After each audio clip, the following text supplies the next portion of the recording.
In today's interview, we have the ESA astronaut Luca Parmitano. This is quite a long and detailed interview, so you may need to view it in sections. The questions and the timestamps will be in the YouTube description below. So let's get on and start the interview.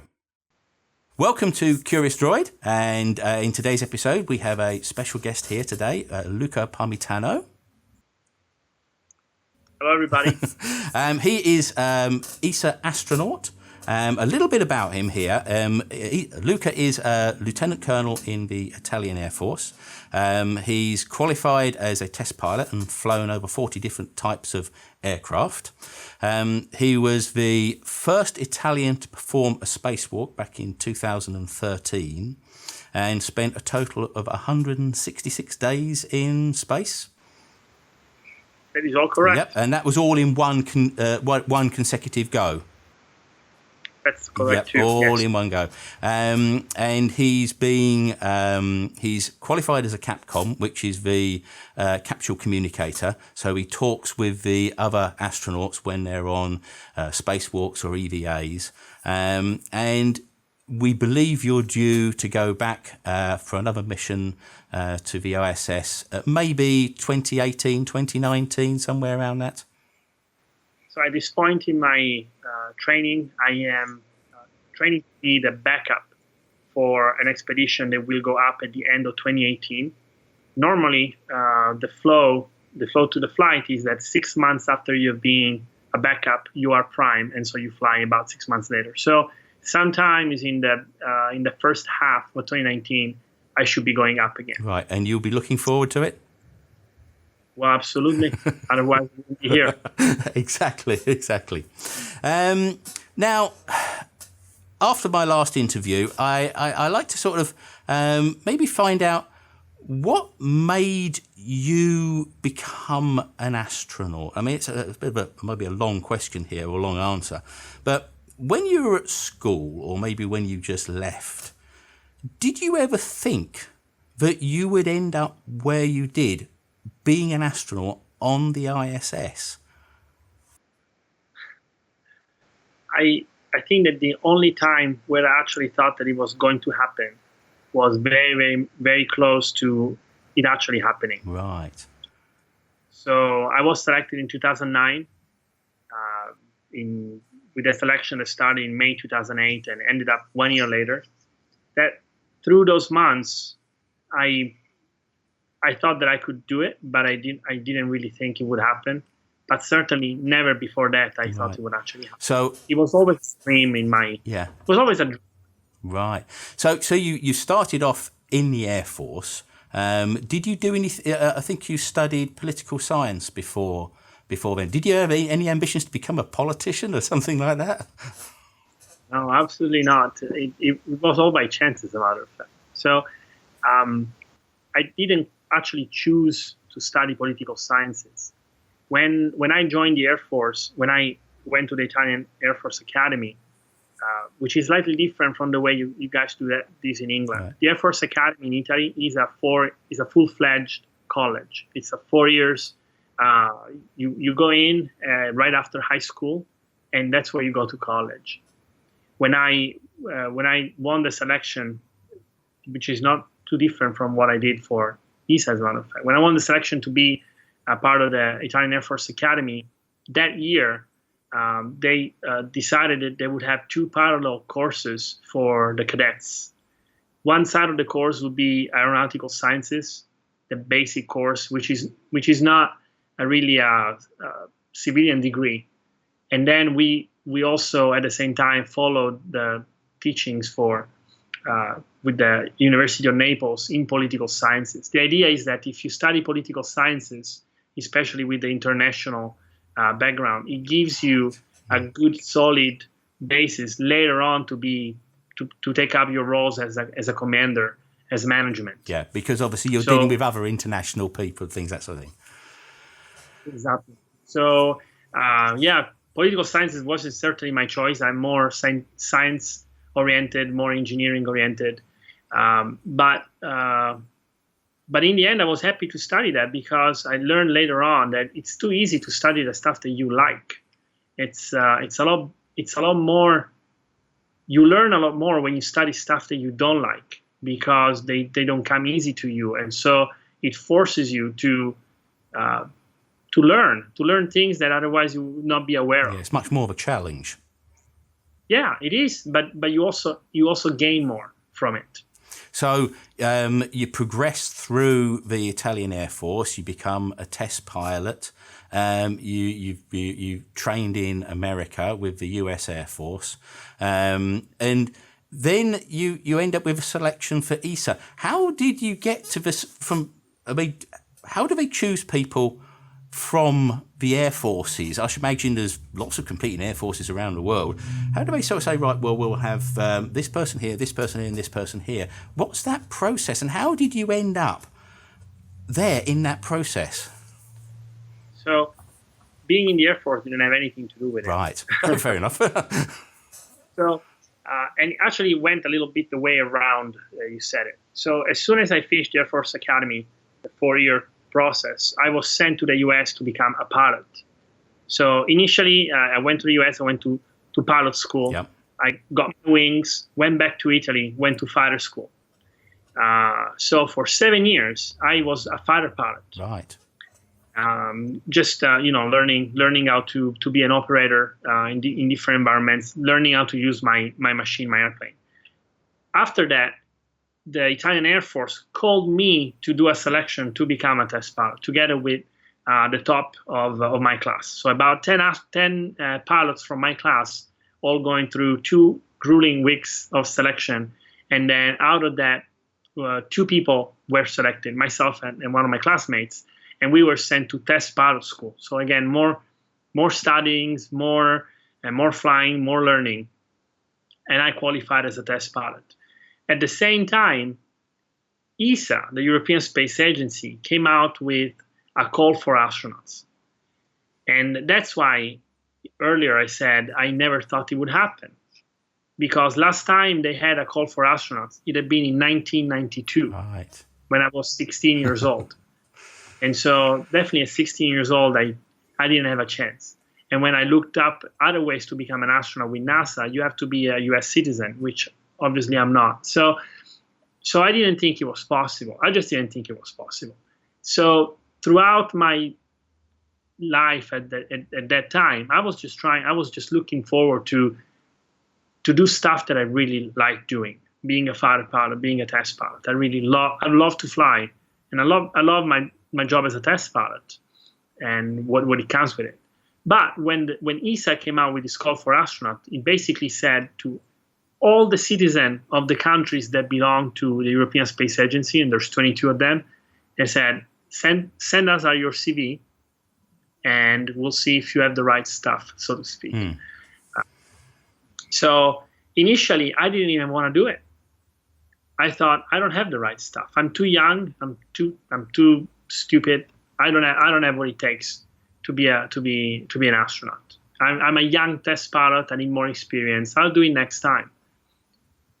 And then my boss, one morning over coffee, said, "Hey, are you going to try for the selection as an astronaut?" And I was like, "No, I'm too young. I don't have enough experience. I don't think so." And he's like, "Why? Just try, and if nothing, you will learn something."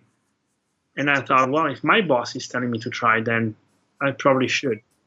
So that night, I started the application, which took me 3 days to fill up. It was all electronically.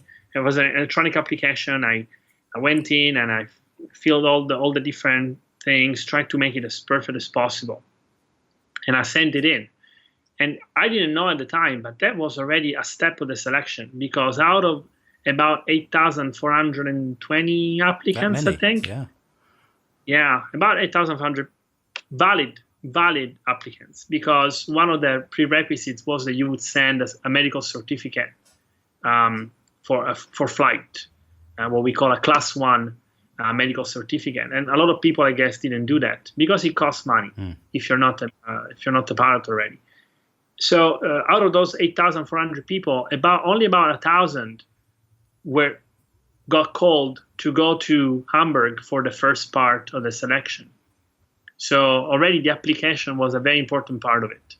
So at the time, in order to participate to that selection, there were two different roads, let's say. One was to be a pilot, one was for non-pilots. For pilots, it was one of the criteria that would give you more points were if you were a test pilot. Right. So that's why Team Peak and myself as test pilots, we had this advantage. And maybe I'll explain later why being a test pilot is an advantage.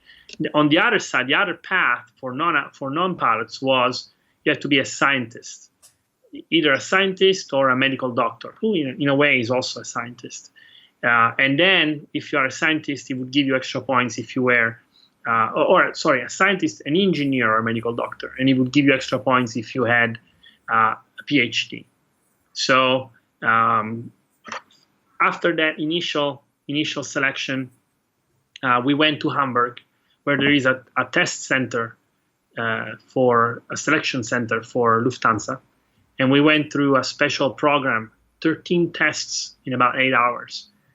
Grueling tests about memory, general knowledge of math, physics, engineering, English, hand-eye coordination, memory, spatial orientation.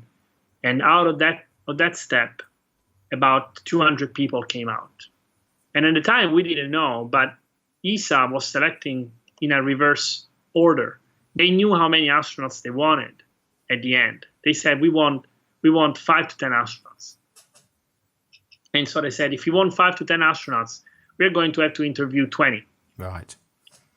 If we want 20 astronauts, we're going to have to send about 40 to 50 to a medical selection, because one out of two will be selected out. Yeah.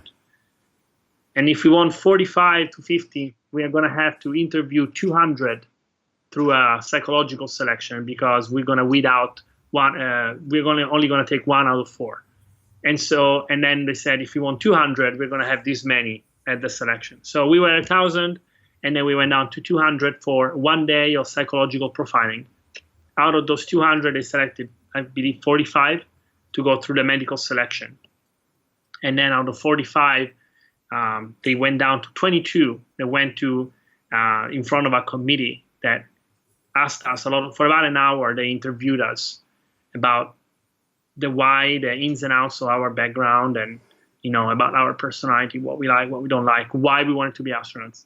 And then out of those 22, they shortlisted 10, and out of those 10, they selected 6 astronauts initially, and then a 7th one. And that's how I became an astronaut. And that's how you got there. Quite a long process, but obviously they've whittled it right the way down, and they need to sort of get this large number of people in, because they know they need the best of the best, really. And you were one of those. See, that's one point where I disagree. Oh, you disagree? You're not one of the best.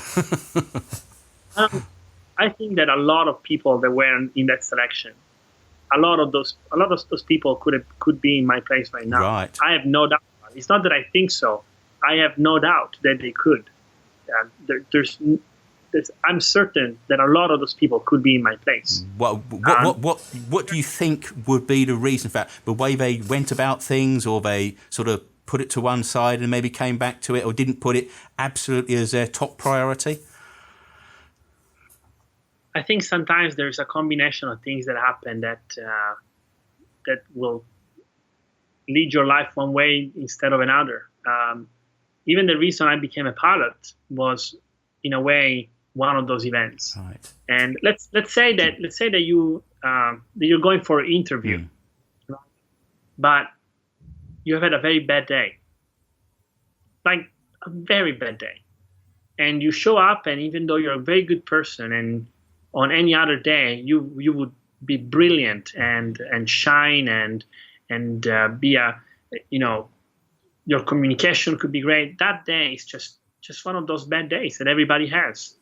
And I didn't, but maybe the next guy or gal next to me had a bad day and he didn't make it. Right. Also, the other thing that I don't like about the way astronauts are perceived sometimes is that there is this aura almost as if we are super women or supermen. Well, there's no such thing as a Superman or a Superwoman. I really like to hammer on this thing. We are very, very average people. At least I am. I'm a very average person. In a way, I believe that when they selected me because of that. Right. I am not. I don't have the ambition to be always the leader. I don't. If you tell me that I have to follow an order because it's not my responsibility to be a leader, I will gladly do that. If you tell me that I'm responsible, I'll be a leader. Right. So I'll never be the prime minister because I don't have that ambition to command, to control. I have if somebody asks me, look, in order to do your service to the country, you have to take this post, I will do it gladly, but it's not my ambition. Right. It's not what drives me. What Sorry. What then is that little thing that drives you to do what you do? I'm glad that you asked me this question because it's rarely asked. And even though I'm glad that you asked me, it's really hard to answer. So I have a memory of myself wanting to be an astronaut for as long as I can remember. So initially, when I was a kid, and I'm talking 3 or 4 years old, not older than that, it must have been something sort of a cool desire. The same way, you want to be Batman or Spider-Man. Yeah. The same thing. When they asked me, what do you want to be when you grow up? I said, I want to be an astronaut. But at the time, I'm thinking, what was influencing my life, my view of the world? Well, it was Japanese cartoons, obviously. There were a lot of them that happened in space.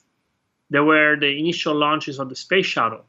I was born in 1976, so by the time I was 3 or 4 years old, it was the beginning of the shuttle era. And so I believe that even back then in Italy, they would show the shuttle launches because it was going back to space. And I thought that it must have influenced me somehow. Then there is this drive. I still feel it. Every time I look, I was born on an island, I'm Sicilian. And so the water is my original environment. Every time I look at the horizon of the ocean, of the sea, I'm always looking, what's beyond that? What's hiding behind the horizon? This incredible desire to find out that I have to find out. And the same when I see a mountain, when I see a hill, whenever I see an obstacle, I just want to know what's behind that obstacle. And so I come out with this conclusion. I think it's supported by evidence that some of us are genetically programmed to be those that think, okay, there's too many of us in this environment. Some of us are going to need to move out and find new places. Right. We are programmed that way. Some people are going to stay and develop and grow and build, colonize, and some people are going to move out and go look for other places. And you feel you're the one that would be looking to move out? I think I have this sort of wanderlust that right. In 1492 I would have been on one of those ships sailing. Yes. You'd have been first across the Atlantic looking for, I think they were looking for India, weren't they? And they found America instead. So, but I would have been following Commander Columbus. Right. I would have. First one there. So you're into ESA, you become an astronaut, and your first spacewalk. And now it's very difficult for obviously anybody who hasn't been in space to sort of try and imagine what it might be like. But when you emerge from a hatch and you're on your own, you're in your own little spacecraft, which is your EVA suit effectively, what goes through your mind when you look down and there's nothing between you and the rest of the planet down there, apart from about 200 miles of space and a bit of atmosphere?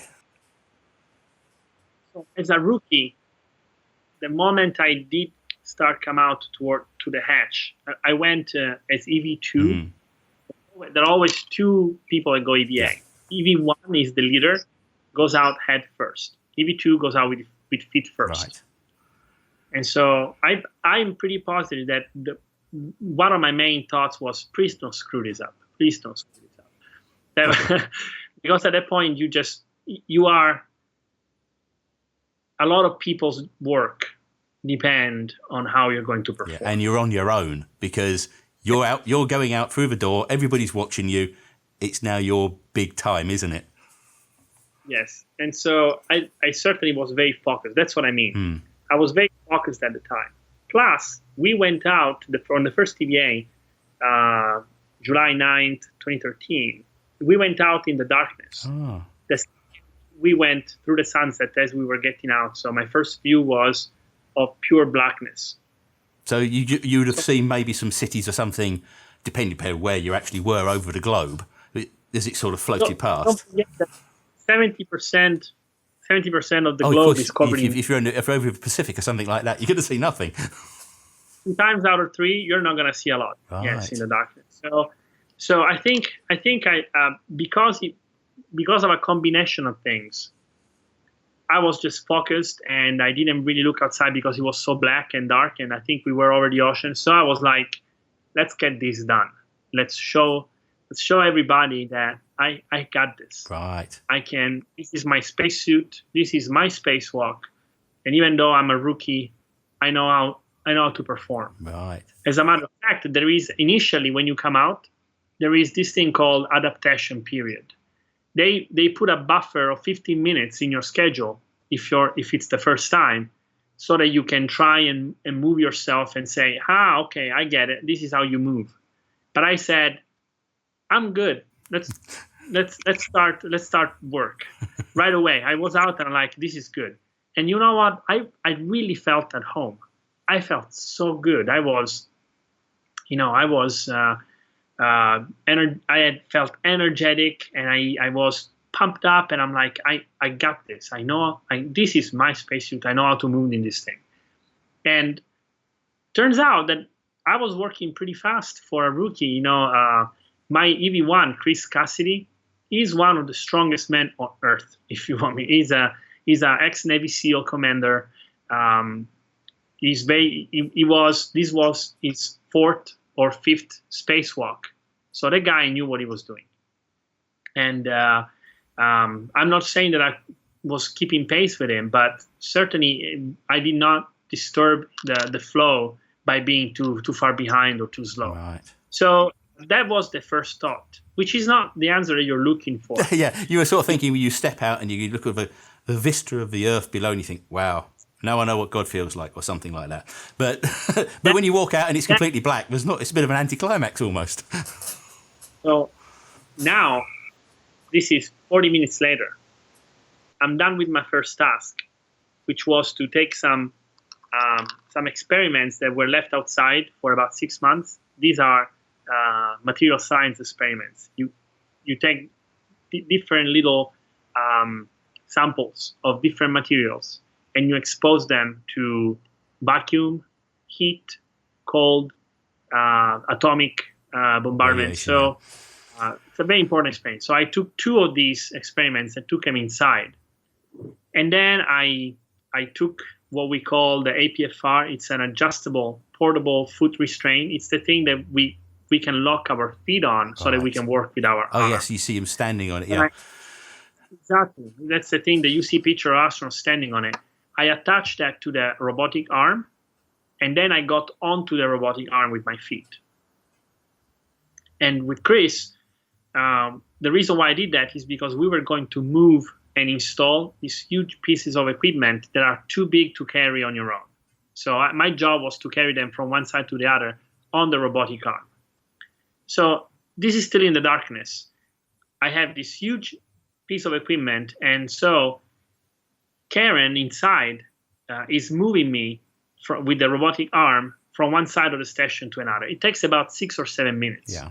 And then I have this huge, huge luxury. I have nothing to do in an EVA, which is it's really rare because usually you're always doing something. So I couldn't take a picture because my arms were busy. All I could do was look outside. And at the moment, while I was over the Atlantic Ocean, the sunrise came. Now, this is the moment that you're looking for. And I cannot describe my feelings, but I can tell you what I saw. And then you can imagine what I felt.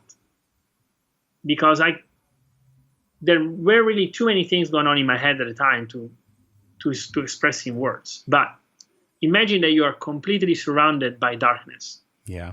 Complete, utter blackness, which is a different sort of black. It's probably the same. It's the same blackness that you would feel underground in a cave. It's the complete absence of light. We are not used to that on the surface. We rarely experience it. You are surrounded by this blackness, and all at once, you see that something is about to happen. You have an inkling that something is about to happen because you see a little bit of light in front of you on the horizon, on the curvature of the Earth. And then in one single moment, light explodes. It's not the sunrise like we are used to on Earth, where you think of the sunrise as very slow process. Yeah. First a little bit of pink, and then the yellow, twilight, and then the dawn, and it comes up. Yeah, dawn, and then the darker colors. In orbit, it goes from nothing to everything, right, all at once. It's pure white, bright light shining, and then below you have all this. You have the ocean with the deepest blue, and then as it approached the coast of Africa, it became lighter and lighter, and then when it hit the coast of Africa, you could actually see the waves, the white of the waves hitting the coast. And then Africa itself, with first, the yellow of the sand that turns into the terracotta color of the landscape, and then the green and then in the foreground, the mountains with the blue mist and the thin line of the atmosphere. And then this bright light that is the sun. And all of this that I described in 2 minutes, it all happens at once. Wow. From nothing, all of these colors filling your eyes and your helmet. And, once you've seen it, you're just going to miss it forever, because how can you get that again? No, I hope obviously people can understand that, but you can imagine it in your mind's eye. And you've seen a little bit of it when you've seen the footage from the ISS when the sun rises, but obviously it's speeded up, and it's not in the same way because you don't have the same sort of feeling because you're not there, because you're complete darkness, and then it suddenly gets to I suppose the nearest thing is like the diamond ring on an eclipse when it sort of pops out. It surprised me because I had been in orbit for a month by then. So I had seen sunrises and sunsets from cupola. And you're right, it's different when you see it in your own eyes, and it's different because you're there, and the context makes a lot different.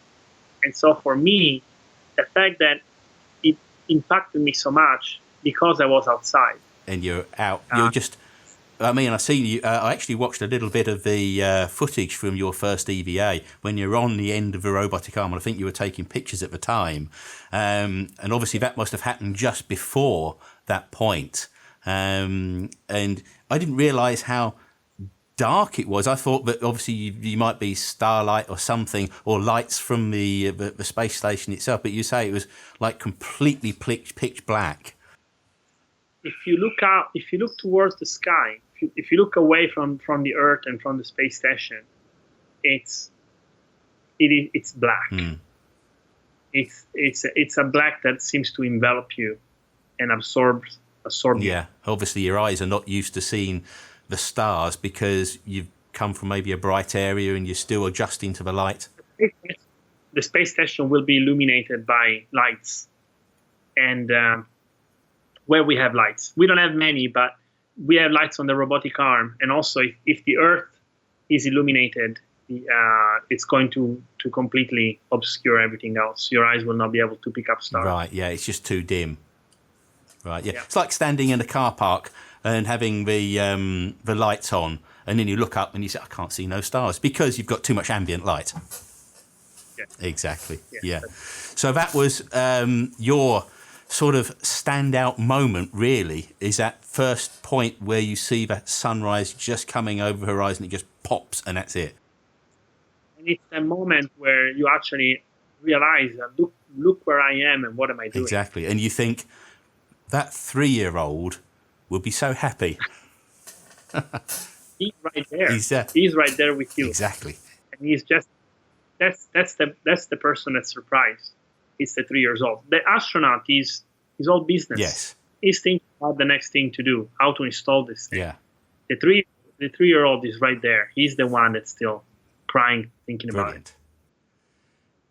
These now, your second spacewalk was a little bit more eventful. I mean, obviously, if anybody knows about your career, you had a leak in the suit, which effectively ended up you being, you described it as being like a goldfish bowl from the inside. That's pretty accurate. How quickly did it sort of come on? Because I've watched the footage of it, and it seems to come on quite quickly. You notice that you said that you feel a little bit of wetness behind your head, and then it's sort of capillary actions, and the spacesuit sort of blows air around from the back to the front. But the water got in at the back and effectively sort of filtered its way round the front of the helmet.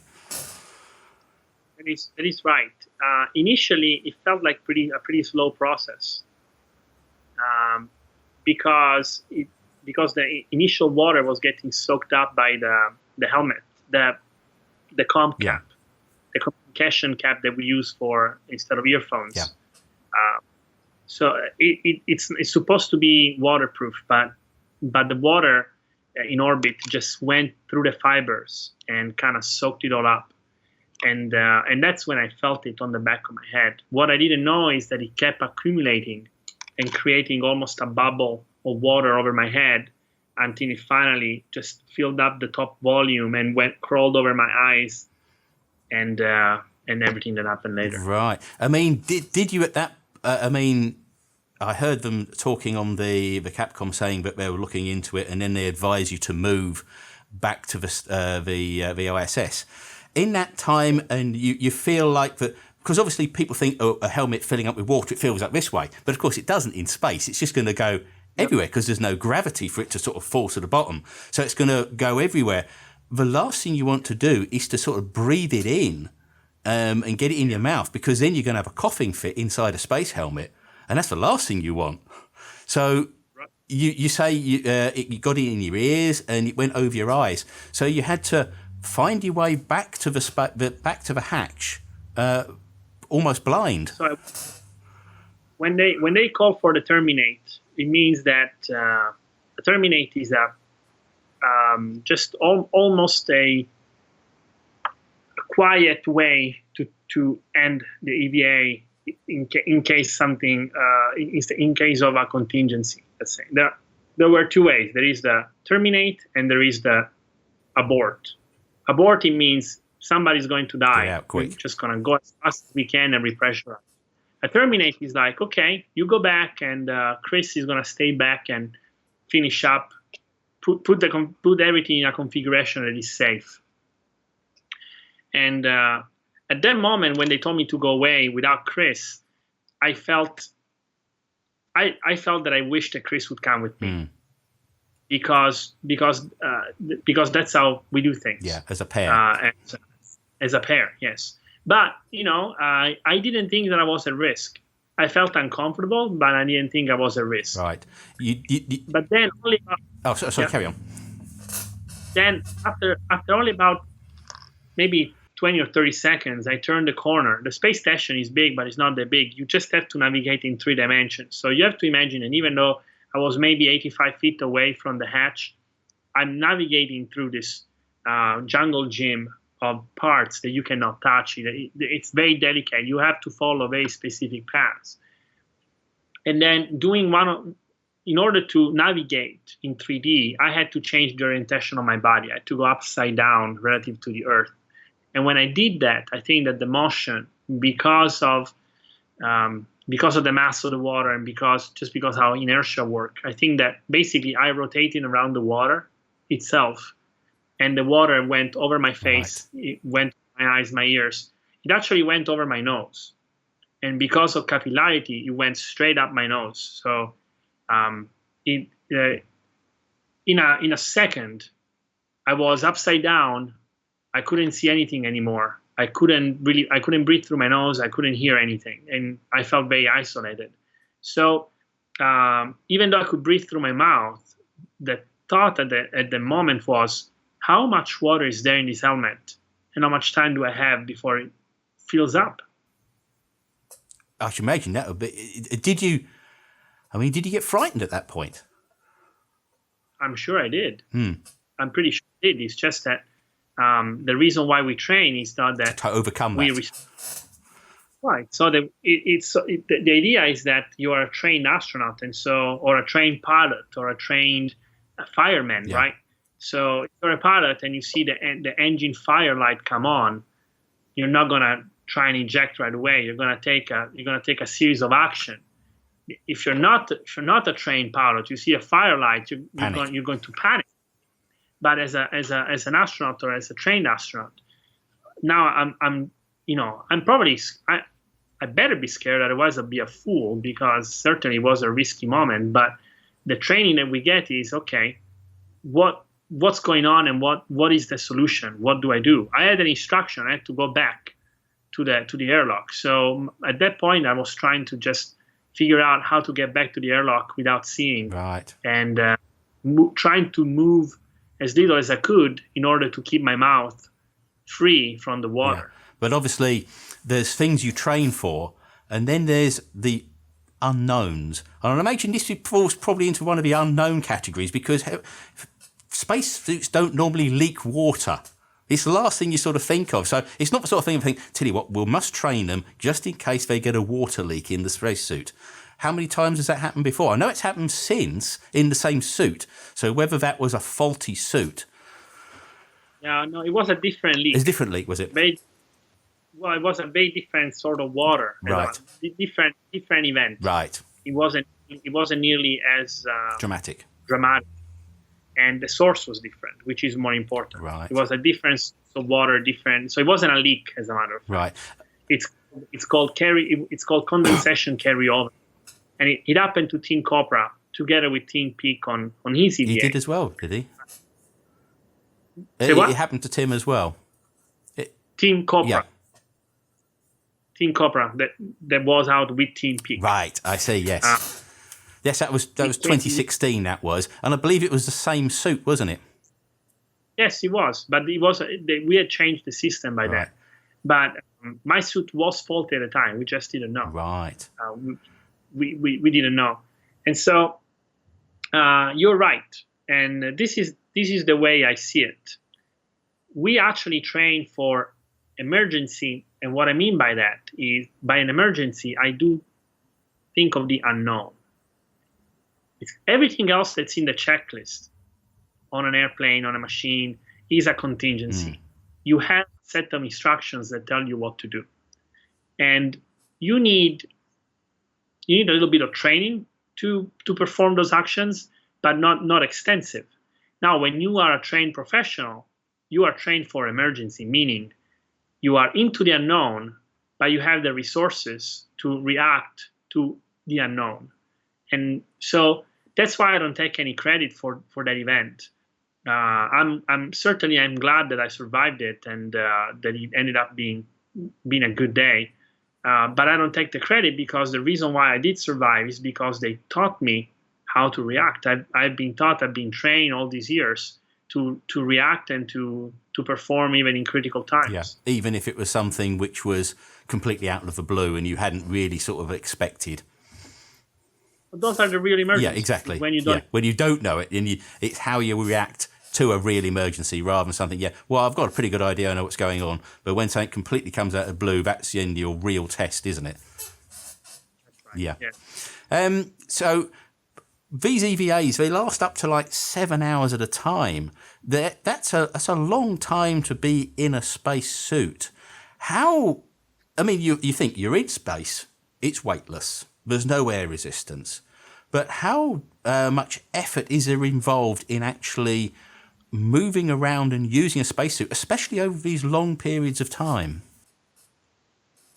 It ends up being almost 9 hours, really, Right. because you are in the suit at least 1 hour before going out the hatch, probably 2 hours. You're already in the suit. Right.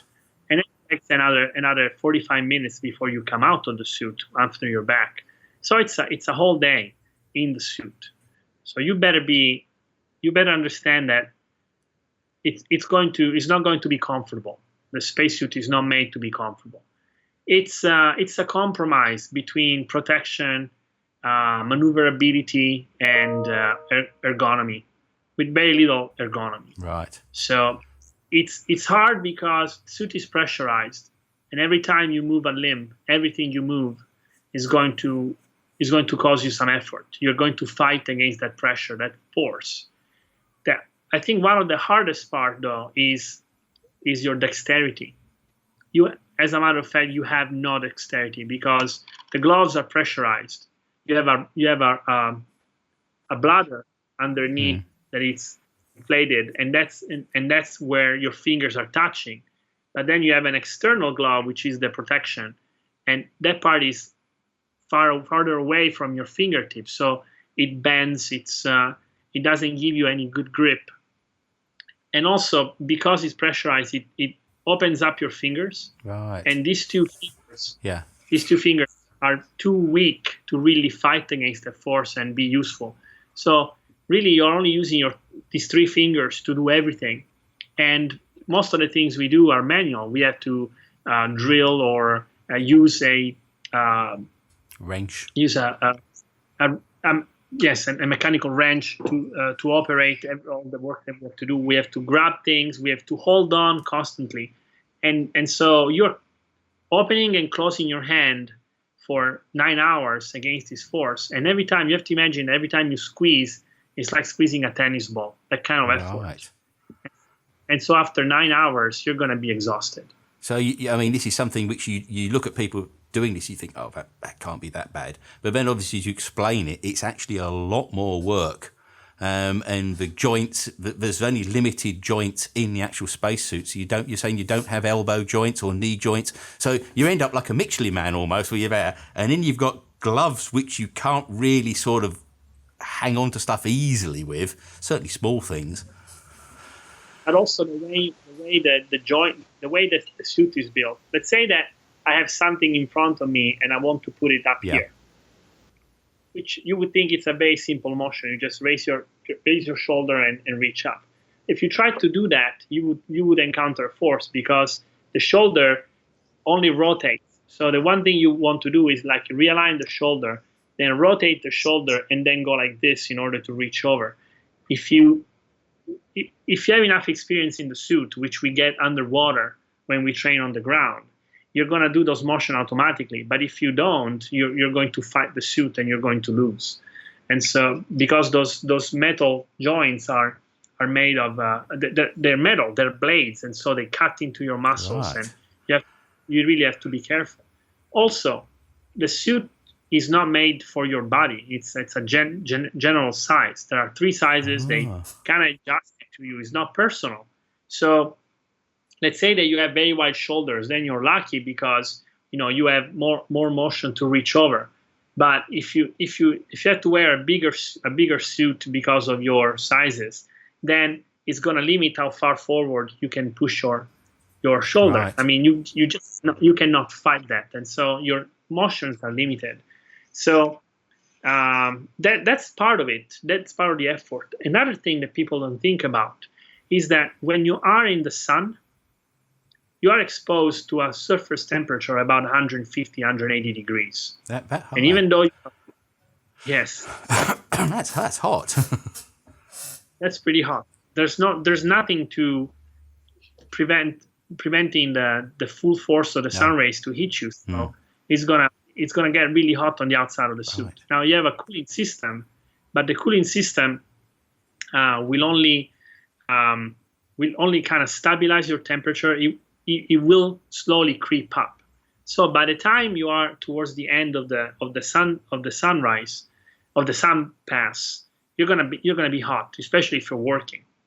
Now the sun sets, and the temperature is going to go to minus 150. So it's a thermic excursion of 300 degrees. And again, you only have a cooling system. There's no warming system. So by the end of the passage, you're going to be cold. You're going to be freezing cold. And this is going to be happening every 45 minutes. So that is a lot of stress on your body too. Right. Yeah, again, that's something you never really sort of think about, because obviously you're going round the Earth like 16 times a day. You've got this sunset, sunrise, sunset, sunrise, and you've got the full force of the sun. You've got no atmosphere to protect you. Bang, you're straight in there. And I would imagine that when you've got this sudden change from light to dark, your eyes take a little time to adjust as well. So we have helmet lights trying to at least illuminate the area in front of us. It's a volume about this big, so that we can keep working. And when we go from darkness to daylight, we have a visor, the golden visor that are so popular, they're so famous. That works like sunglasses, so that it protects a little bit of your eyes, and also it gives you a little bit of shielding. Right. So now you've been involved in something called caves, and I think this applies to all astronauts, doesn't it? And it's called caves, and it happens in a cave. But it's actually cooperative adventure for valuing and exercising human behaviour and performance skills. That's the acronym for it. How does working in a cave help you when you're in space? So when you do an expedition underground, what kind of environment are you going to be in? Very dark one, yeah. You're going to be in a very dark environment. You're going to be isolated. You're going to rely on your skills and the skills of those around you to perform. And you are going to get science done, to do a little bit of exploration. You're going to be exposed to fatigue. These are all elements that we have in space as well. So that is the beginning of the story, though. It's not the full story. It is the beginning, because for us, it's what we call an analog, where we can experience some of the same stresses and efforts that we have to put in place as astronauts from the physical and psychological point of view when we are in orbit. But also, we know that on Mars and on the Moon, there are extensive system of caves. Right. There are kilometers and kilometers of lava tubes that are completely unexplored. And especially on Mars, the nature of the caves in Mars is incredibly interesting, because we know that there cannot be any life on the surface. But there might be in the caves. But there might be underground when you are protected from the radiation. And we know life is incredibly, incredibly resilient. If life can exist, it will exist. We know that there was life. We think that there was life on Mars. There are all the conditions. And so if there was life on Mars, underground or in the ground, there are certainly chances that it's still there, living in bacterial forms. Of course, I mean, we are talking about microbiological life, but the caves on Mars are much, much bigger than the ones on Earth because of the gravity difference. And so when we get there, and one day we have to know how to explore those caves. Right. And so our programs with the European Space Agency are not about teaching really me to explore caves so that I can go to Mars, but is in order to understand what we need to teach astronauts so that they're ready to explore caves when they go to Mars. Right. You have to have a teaching program ready in order to be able to jump into it. You cannot just create it from nothing. No. Right, I understand now. When you're on the actual ISS, there's no up or down. There's left and right, but there's no gravity. So working, I mean, where I am now, I'm sat at my desk here, there's a computer here, there's a ceiling above me, there's walls around me. I don't work on the ceiling, I don't work on the walls. But in the ISS, you can work literally anywhere because there is no up or down. Is this something which you do normally to make up or to use as much space around the actual the station as possible? You are absolutely correct.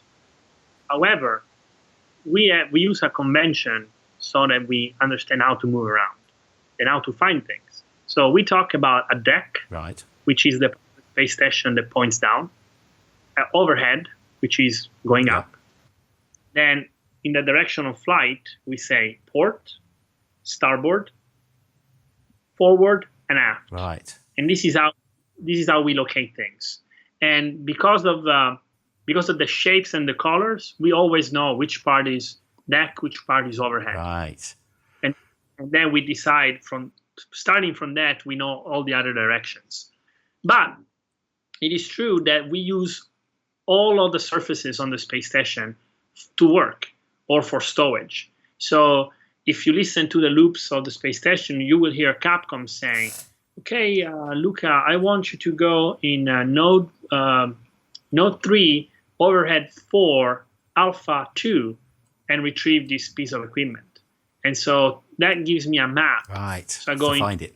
I go 3, and then I know it's on the overhead, and it told me alpha 3, so it's the third rack on the overhead, and it tells me alpha 2, so I know that alpha is on top and 2 is on the right, and that's how we orientate ourselves. Right, so that's how you find your way around, because obviously you think if you get disorientated and you sort of end up, if it's not, say it's colour coded, the sort of ceilings and the walls, you know which way round you actually are then within the station itself.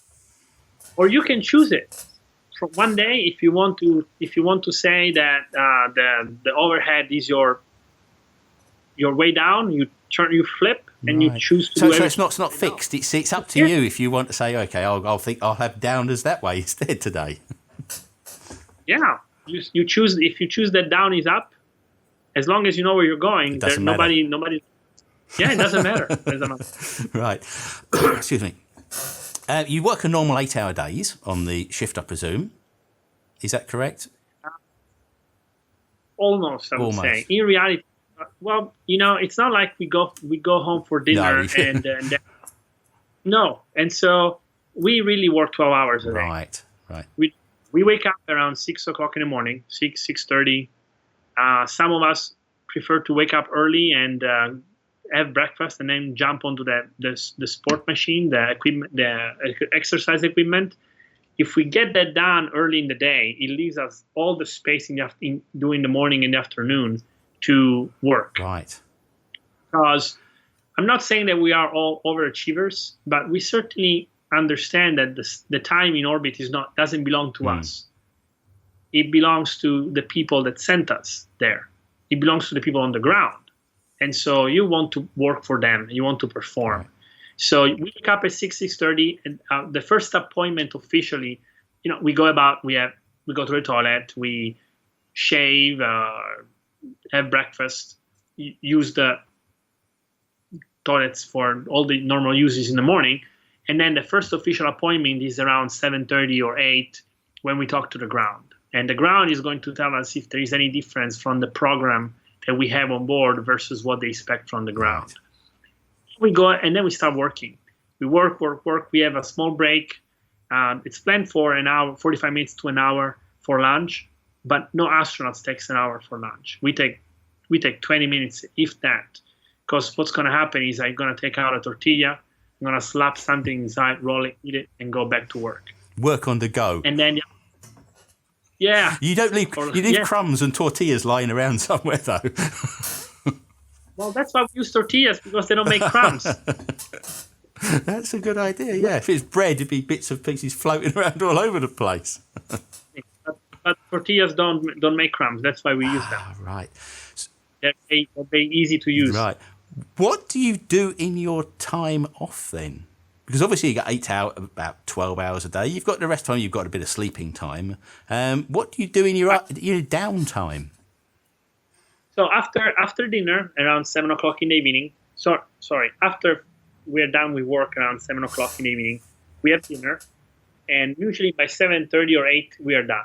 We are done with our day, and we have our free time, and we do the same things that people do on Earth. We make phone calls. All right. Yeah, we have a system that uses an internet point-to-point system, internet protocol to make phone calls. Very close to what we're doing, except it's only with the audio. Right. And we can call anywhere in the world. So when I was on orbit, every day I would call my wife. By the time I was calling her in Houston, where we live, it was 3 o'clock in the afternoon, so she was picking up my daughters. So I had a chance to talk to her and to talk to my daughters for a little bit. And then I would start reviewing all the pictures that I took during the day and interact on the social platforms. Right. We have the chance to access internet on orbit, and so we try to be media savvy in order to, we choose the pictures that we like the best or something that's happened, and we post it on the different media sources and interact with the public. Right. Or let's say that there is no internet connection, because that happens quite often. It depends on what kind of satellite coverage we have on orbit. Then you can always go into cupola and take more pictures. Yes. And you're always flying over something interesting, even if it's the day 165 out of day 166, you're going to go in cupola, look outside, and see something you've never seen before. We know, obviously, space and the ISS is weightless, and we've got the physical issues you have with loss of muscle mass, bone mass, and also affects your eyes as well. But do you find it has any psychological effects? Do you feel different in the weightlessness of space compared to the ground? And do you, what's it like waking up in the morning? Do you suddenly think, where the hell am I? Anything like that? Oh, that's a very good question. So I can only speak for myself, of course. I would wake up in the morning very happy to be weightless. So I don't think there is any study that is directly related to the fact that you're weightless. Right. Because I don't think it affects our psychology. What can affect our psychology is the isolation, the fact that you are with only 6 people on orbit, the fact that you are constrained in a relatively small environment. Those things can affect you, but you can study those things on the ground. So you know before what the responses, the psychological responses are going to be. But microgravity is not one of those factors. Right. Microgravity is actually an alleviator. We love being weightless. We really love being weightless, and we never get tired of it, of all the different physics that happens in orbit in normal everyday life, and experimenting with it and playing with it. It's our inner child comes out constantly with games and observation and things to do. So gravity, I think the microgravity has a positive effect on psychology. I think it makes us happier. It makes you feel better. Do you think the moon should be a stepping stone to Mars, or we go straight to Mars? Well, the European Space Agency wants to go back to the moon. And it's not just because it's the space agency that I belong to. I want to go back to the moon. As an astronaut, I want us to go back to the moon simply because I don't think that our business is finished. We haven't done a lot there, have we? Be honest. When I say that our business is not finished, what I mean is that our business hasn't really started. We have explored 12 points of a small planet. Exactly. I mean, yes, the moon is much smaller than the Earth, but it's big enough that it has many surprises. Like I said before, it has caves, it has lava tubes, it has water in the poles. So we had decided that we know everything about the moon by pick and choosing 12 spots. But it's not true that the moon is uninteresting. The moon is still very interesting. Have you ever worked with any of the Robonuats like R2 and R5 and NASA Robonuats, which they did put onto the ISS, and they are planning to, or they say they do, send before any Mars mission to help sort of set up the parameters beforehand, because to me, it would look like these things would actually be more of a hindrance than a help at the moment, due to their current way of or their current development. So when I was on orbit, I think we had Robonaut 2. I'm not familiar with Robonaut 5, but we had Robonaut 2 in orbit, and I did a little bit of work with them, with Robonaut 2. So the idea is to have robot partners helping us in our exploration. So I'm a big fan of Asimov's literature, and I loved Asimov's robots. And if they could perform in the future in a similar way, I would be more than happy to cooperate with them and to create a partnership. We already do. It's just that I think that Robonaut, the way we see Robonaut right now, I think is a testament to lack of imagination, to be honest. Yeah. I don't understand why a Robonaut has to look like a human. I don't want the robot to look like a human. Not at all. I don't need the robot to look like a human to trust him. I need something with 4 hands, small so it doesn't take too much space, and that can help me do exploration. So I think we have tremendous potential with robotics, and I think we should exploit that potential. I hope that the future generation of people interested in robotics and cybernetics come up with designs that are not limited by our imagination and what we see, but are limitless and more capable and more adaptable to what we do. Again, a robot with two legs. I don't see the point of having legs in space. We don't use legs. I would prefer a tiny robot with lots of arms that can do lots of different things. Right, yeah. For me. So we're basically just not anywhere near what we think we are at the moment by just following the humanoid form only. I know they say they do it because it allows you to use the same tools as an astronaut and maybe go and do the same things as an astronaut, but maybe there are some things that you don't want to do as an astronaut, which will be well suited to a machine which is built differently. Again, all you need to do to use the same tools is to have 3 fingers that are ergonomically similar to our fingers. But you need 3. You don't need a hand. You don't need a hand with the same sizes of an astronaut. Right. You don't need a head. You don't need shoulders. You don't need a huge body. Again, I think it's lack of imagination. We should drop from the design table this requirement that it looks like us, because guess what? It's not going to look like us. It's going to look like a robot. And I don't need something that looks cool. I need something that does a good job and that I can rely on and that I can use as a clever, smart tool. Yeah. That's what I need. And I think one of the guys who actually was in the development of Opportunity rover said that when they were testing at the Horton crater, that what a robot took a day to do, a man could do in a minute. So all the other way that I've heard it by experts, this is not me coming out of the blue and saying this, is that everything that Opportunity everything that Curiosity has done in the past in its whole exploration, that's been done in 2 years now. A man could have done it in a week. Exactly. So the obvious thing is there that men are far more capable at getting things done, for being far more resourceful for the unexpected happening, when a robot is just going to be stuck because it's just not going to have the programming or anything like that to handle any of this. That's right.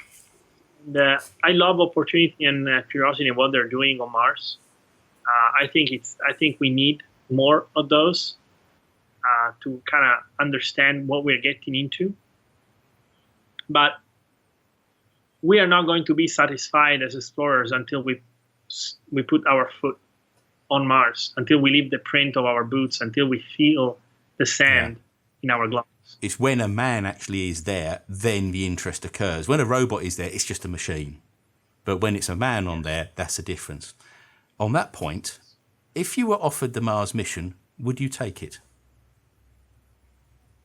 Which Mars mission? A Mars mission. The first Mars mission. Imagine the first mission to Mars, manned mission to Mars, and they said, we're looking for volunteers. Luca, do you want to be on that first mission? I'm already on that first mission. What I mean is, that's why we are astronauts. We don't need to volunteer. Right. We are there because we want to do it. So the first rocket, the first spacecraft, the first launcher, the first approach to the moon, the first spacecraft that goes away from the moon and comes back, all those things, we don't need to volunteer because we are all volunteers. Right. I don't need to raise my hand and say I would like to do that. Right. In the old days, they used test pilots, and they used to say they had the right stuff. They were the men of steel, so to speak. But on long duration missions to Mars, are that quality of the being the right stuff, the right people for these very long closed contact duration missions where you've got maybe 6, 7, maybe 10 people or whatever in a tin can, well, aluminium one, for the best part of a year going and a year coming back. Because I did read, or I heard that in some of the Russian missions to Mir, and it may have been one of the previous space stations, where they were there for long periods of time, and they put people up there. Sometimes by the end of the mission, they wanted to almost tear each other apart because they didn't get on. Is there psychological testing going to be as important as the physical testing for people going for that length of time? Yes, absolutely. You ask if you need to have the right stuff. Yes, you need to have the right stuff. It's different stuff than what we needed 50 years ago, 60 years ago. Still stuff, and it still has to be right. So that's a big part of the selection, is to select people that are psychologically adapted or adaptable to be in such situation. What I mean by that, in a way, I consider myself a very average person, very, very average person. And I mean that because if you ask me, what do you excel in? I don't excel at anything. I'm not the greatest at anything. I'm not the number one in anything. But I can do a lot of things. I can adapt. If you ask me to cook, it's not gonna taste good, but it's gonna be edible and give you nutrition. If you ask me to fix something, it's not gonna look pretty, but it will work. If you ask me to come up with a plan, it's not gonna be perfect, but it will work. So I'm very average, but I'm average on a lot of different things, and that's, I think, that's why I'm an astronaut. That's why they picked me to be one. And I think that a lot of my classmates, they actually excel at something. All of my classmates are far more qualified than I am in one way or another. But at the same time, even though they excel at something, they're really good at everything else too. I had actually a month or two back an infection which turned into pneumonia. It was a cold and it turned into pneumonia. And I wondered that, is there a quarantine period from when you leave Earth or get ready to leave Earth to go onto the space station where you are maybe isolated from the general public or people that could bring contagious diseases on? Because the last thing you want is something which could then spread throughout the crew. Is there something that is in there? Yeah. So we have a 3 weeks time. The first week, we are just not supposed to travel. So let me take a step back. Right now, at the very beginning of this interview, I said that otherwise I wouldn't be here. What I meant by here is I'm in Star City. Zvyozdny Gorodok. It's a little town in Russia where we train. Right. We train in Russia. We launched from Kazakhstan. Towards the end of the training, the past 6 weeks, the last 6 weeks of the training are all in Star City. Once we complete with the final exams and we are qualified for the flight, we are asked not to leave Star City for 1 week, where we are not in quarantine, but we are under observation. We are adults and basically living in this isolated community. And then for 2 weeks, we travel to Baikonur, the Cosmodrome, and we are isolated in quarantine with other people that are in quarantine. Right. And the reason why it's only these 3 weeks is because the literature shows that if you got something, it's going to show up within 3 weeks. Yeah. And so in those 3 weeks, you avoid contact with kids, obviously, because they carry more germs. You only are allowed. You can have meetings with people that are not in quarantine, but you cannot right. touch. So no handshaking, no hugging. If you're not in quarantine, you're not going to have any contact with me. And as a matter of fact, we try to avoid contact anyway. Right. And yes, so the answer is we try to go up to the space station as clean as possible. Yeah, for obvious reasons, just in case anything did happen. What advice would you give to someone today, a youngster, who's looking to work in space and possibly become an astronaut? What would you give as advice to them to sort of look to work towards? My biggest advice has changed through the years, and it changes depending on the age of the person I'm talking to, in a way. But overall, in general, it is important to stay very curious. If you're an astronaut, you're going to spend a lot of time studying and learning things. So you have to like the process. You have to really enjoy that process, because you're only going to spend maybe 5% of your career in space. And the rest of the time, you're going to be studying or teaching or cooperating in some way or another in a meeting, developing something. So that desire to learn, to change, to improve cannot go away. Right. That said, on a more practical, people ask me, what should I study? What should I do? Which path should I take to become an astronaut? My answer is always going to be, choose something that you really, really love doing. Because since there is no school for astronauts until you become an astronaut, you're not going to be able to know what life is going to be to prepare for right. you.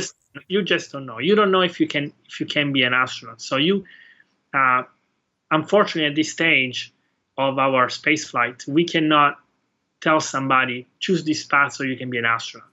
It has to be the other way around. You choose a path and you become really good at what you do and enjoy your life and be relevant. And then the space agency will select you if you're the right person. Right. Okay. Yeah. So, and let me finish with that. I said that my selection was for pilots, engineers, medical doctors, and scientists. But I don't know what the next selection is going to be like. I just don't. If you're right now watching this interview and you're 10 years old, it means that it's going to be 20 to 25 years before you will be selected. Things will have changed. Things will have changed so much that I can, who knows if you're going to need lawyers on orbit.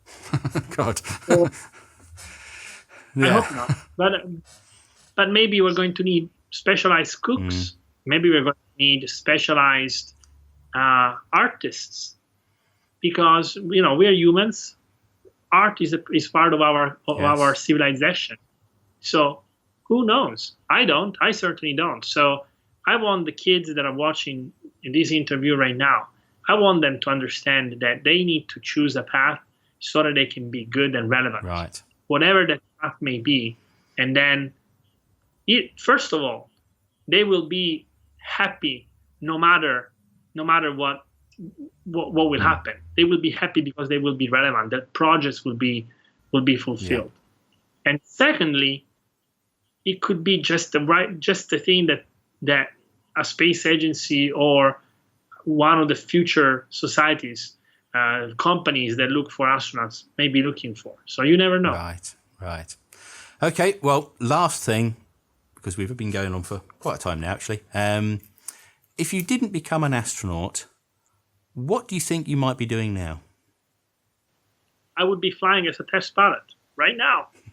I'd probably be, well, today's Sunday, so not this very moment, but I would still be a test pilot for the Italian Air Force. Right. Because they asked me this a few days ago. I was on